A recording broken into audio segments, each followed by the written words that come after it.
Hello guys, I have another educational video for you guys.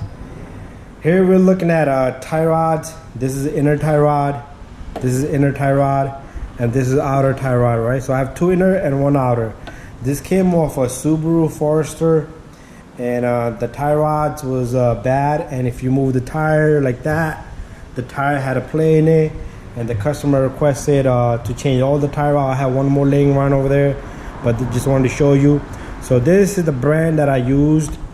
This is not a cheap part, all right? This is not expensive either. You know, if you buy a cheap part, you're gonna save probably $7 to $10. So rather go with MOOG. I like MOOG. I never had problem with MOOG. So that's the brand I use. Inner tie rod came out of that. And again, this is also a MOOG, and this was a box for the outer. I'm sorry, that's the outer tie rod, and this is the inner tie rod. So that's the box for the inner tie rod.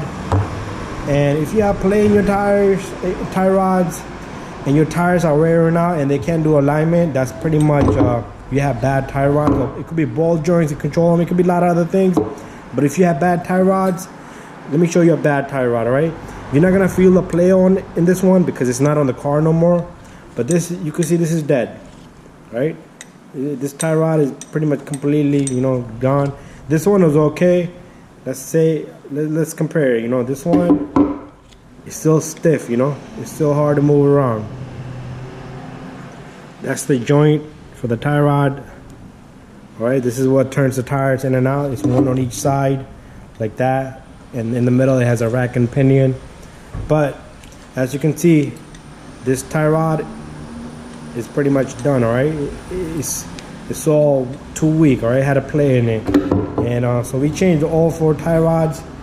If you guys need to change tie rods, you know, there's a tool. It's like a big sleeve that goes on, and a little socket that goes here. It's like a fork, and then the thing goes on the sleeve, and it grabs that and turns that, right? And whenever you're taking out tie rods, make sure one thing. There's usually a bolt here, a nut, not a bolt, a nut.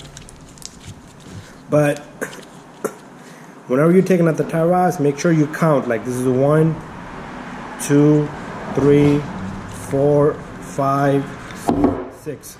So when you're putting a new tie rod in, make sure you put 6 threads. 1, 2, 3, 4, 5, and 6. So this will go back to the same spot, but you still need to do a alignment. Make sure you do alignment after that. It's very critical, or your tires will wear out, and that will damage the tires. All right, guys. So again, this is the brand I use, MOOG. If you guys have any questions, you can comment me. And thank you for watching my video. And please subscribe. And bye bye. I'll see you on the next one.